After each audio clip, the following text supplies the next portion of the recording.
Assalamualaikum warahmatullahi wabarakatuh. Saya Nia Kurniawan, mahasiswa STIE Budi Pertiwi semester 5 kelas EPE 01 dengan NIM 2311000136.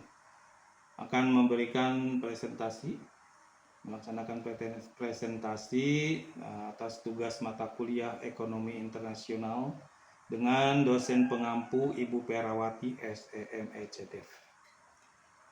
Kali ini saya akan mempresentasikan tentang teori keunggulan absolut dan teori keunggulan komparatif.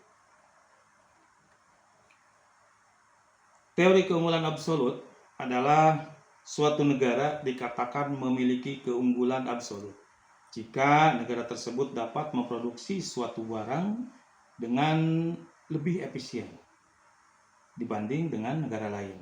Artinya dengan biaya lebih rendah atau waktu yang lebih singkat.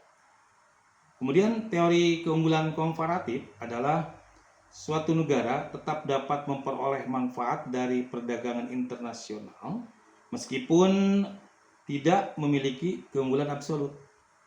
Asalkan negara tersebut memfokuskan diri pada produksi barang yang memiliki biaya peluang atau opportunity cost peluangnya paling rendah dibandingkan barang yang lain.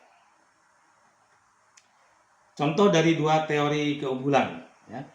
Contoh teori keunggulan absolut.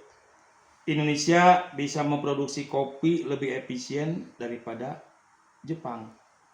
Sedangkan Jepang bisa memproduksi mobil lebih efisien daripada Indonesia. Itu contoh teori absolut. Kemudian contoh teori komparatif. Indonesia butuh 10 jam untuk membuat kopi dan 20 jam untuk membuat kain. Sedangkan Vietnam butuh 12 jam untuk membuat kopi dan 18 jam untuk membuat kain. Itu contoh dari teori komparatif. Nah, perbedaan pokoknya apa antara kedua teori tersebut? Perbedaan pokoknya, dasar pemikirannya begini. Keunggulan absolut berfokus pada kemampuan suatu negara memproduksi barang lebih efisien secara nyata dengan biaya yang lebih rendah, hasil lebih banyak. Sedangkan keunggulan komparatif berfokus pada kemampuan suatu negara memproduksi barang dengan biaya peluang paling rendah dibanding barang lain yang diproduksinya. Itu dasar pemikirannya. Nah, syarat terjadinya perdagangan.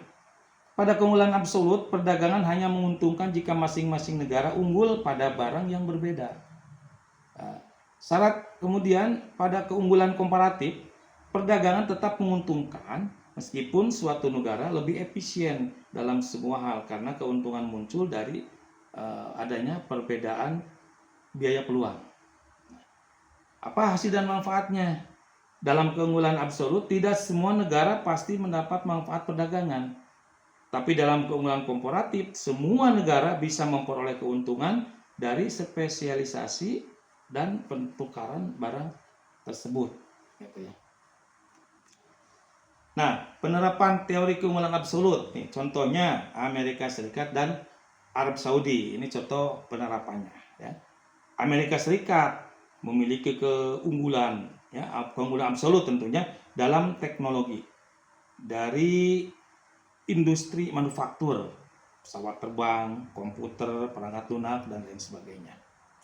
Nah, Arab Saudi memiliki keunggulan absolut dalam produksi minyak bumi dan gas alam karena memang cadangan sumber daya alamnya yang melimpah ruah sangat besar dengan biaya produksi yang sangat rendah. Nah, penerapannya, Arab Saudi mengekspor minyak mentah ke Amerika Serikat dan negara lain. Sebaliknya, Amerika Serikat mengekspor pesawat, teknologi, digital, perangkat lunak, dan lain-lain sebagainya ke Arab Saudi. Nah, analisisnya, kedua negara tersebut memperoleh keuntungan karena masing-masing memproduksi barang yang dapat dihasilkan dengan lebih efisien dibanding negara lain. Arab Saudi tidak perlu memproduksi pesawat atau perangkat teknologi lunak dan lain sebagainya. Sementara Amerika Serikat tidak perlu menambang minyak dengan biaya lebih rendah dan mahal dibanding Arab Saudi. Hasilnya terjadilah spesialisasi produksi dan pertukaran yang saling menguntungkan sesuai prinsip teori keunggulan absolut. Nah, itu penerapan teori keunggulan absolut. Nah, sekarang contoh penerapan teori keunggulan komparatif. Contohnya Indonesia dan Jepang. Indonesia memiliki banyak tenaga kerja dan sumber daya yang melimpah ruah. Sehingga biaya produksi untuk barang seperti tekstil, karet, dan lain sebagainya, pertanian relatif rendah. Nah, tapi Jepang memiliki teknologi canggih dan tenaga kerja dengan produktivitas tinggi. Namun sumber daya alam, sumber dayanya ya, terbatas. Ya, kalau Jepang sumber daya alam, sumber dayanya terbatas.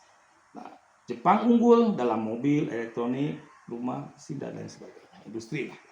Nah, penerapannya begini. Indonesia mengekspor tekstil, karet, dan bahan baku pertanian ke Jepang. Nah, sedangkan Jepang mengekspor mobil, mesin industri, perangkat lunak, elektronik, dan lain sebagainya ke Indonesia. Analisisnya, walaupun Jepang secara teknologi bisa memproduksi hampir semua barang termasuk tekstil, tapi biaya peluang untuk membuat tekstil jauh lebih tinggi dibanding membuat mobil atau elektronik. Gitu ya. Sebaliknya, Indonesia lebih efisien memproduksi tekstil daripada teknologi tinggi.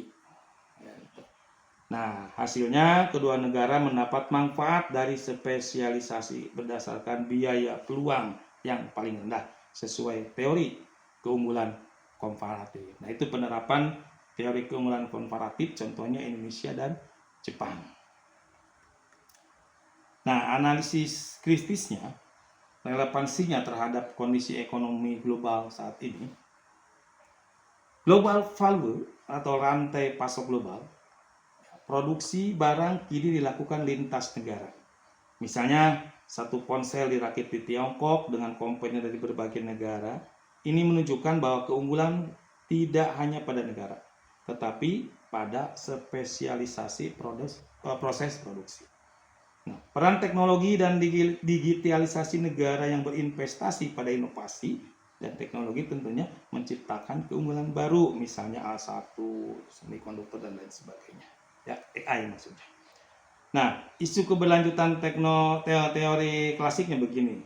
Ya, isu keberlanjutannya bahwa teori klasik belum memperhitungkan faktor lingkungan dan sosial. Negara kini perlu mempertimbangkan keunggulan berkelanjutan, bukan hanya efisiensi ekonomi tentunya. Perdagangan jasa digital, ya, perdagangan modern itu tidak hanya barang fisik, tetapi juga jasa digital seperti desain software, konsultasi, dan sebagainya yang menuntut adaptasi konsep keunggulan komparatif tentunya. Baik, kesimpulannya begini. Teori keunggulan absolut dan komparatif menjadi landasan penting bagi pemahaman perdagangan internasional. Adam Smith menekankan efisiensi mutlak, sementara David Ricardo menekankan efisiensi relatif melalui biaya peluang.